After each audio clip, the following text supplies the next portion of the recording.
It's me again. Okay, I told you in the morning message this morning that we were going to be reading some poems together, and today what I'm going to do is just read you some poems from a collection of poems by Dennis Lee. And I want you to think about, what do you notice about those poems?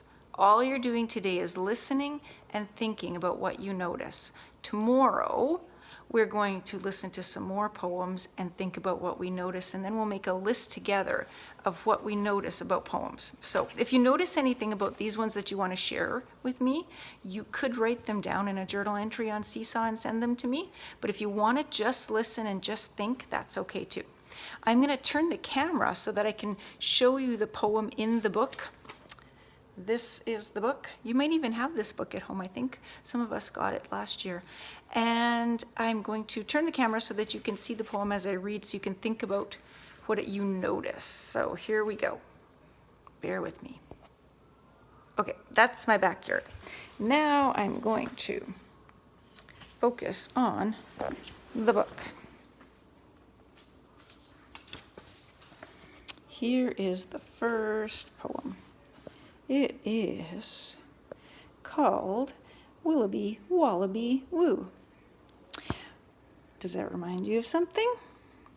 Willoughby Wallaby Woo. Willoughby Wallaby Woo, I don't know what to do. Willoughby Wallaby Wee, an elephant sat on me. Willoughby Wallaby Wash, I'm feeling kinda squash. Willoughby Wallaby Woo, and I don't know what to do. What do you notice about that poem? Think about that one. Next poem. This one is a very good one for spring, I think, and it's called The Muddy Puddle. The Muddy Puddle. I am sitting in the middle of a rather muddy puddle, with my bottom full of bubbles and my rubbers full of mud. While my jacket and my sweater go on slowly getting wetter, and I very slowly settle to the bottom of the mud.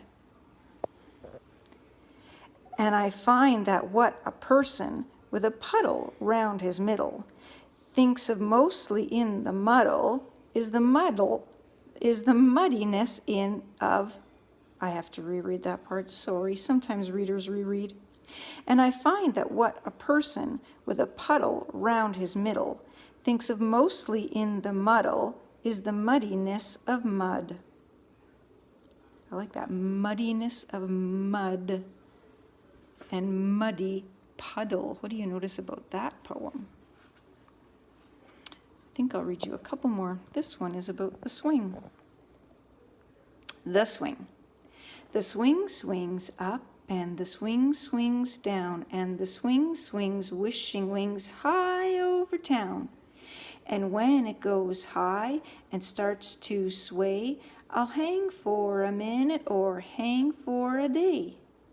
And when it goes low and starts to whiz, I'll fly through the air till I feel it fizz. But the swing swings up, and the swing swings down, and the swing swings wishing wings high over town. What did you notice about that one? In this one, I notice that this part and this part, so the beginning and the end, are the same. That's interesting. The other ones were not like that. You might have heard this one. The Dinosaur Dinner. Allosaurs, Stegosaurs, Brontosaurs too, all went off for dinner at the dinosaur zoo. Along came the waiter called Tyrannosaurus Rex, gobbled up the table 'cause they wouldn't pay their checks. That one definitely has a rhythm. The last one in the story I'm going to read is a good one to have at the end of our talk. This one is called Silverly. Silverly, silverly, Over the trees, the moon drifts by on a runaway breeze. Dozily, dozily, deep in her bed, a little girl dreams with the moon in her head. Look at how there's only a few words on each line. That's something different on this poem than the other ones. This poem has 2 different parts, and they're definitely arranged the words interesting. Look how some lines poke out. These lines all line up. Look at this. Out, in, out, in.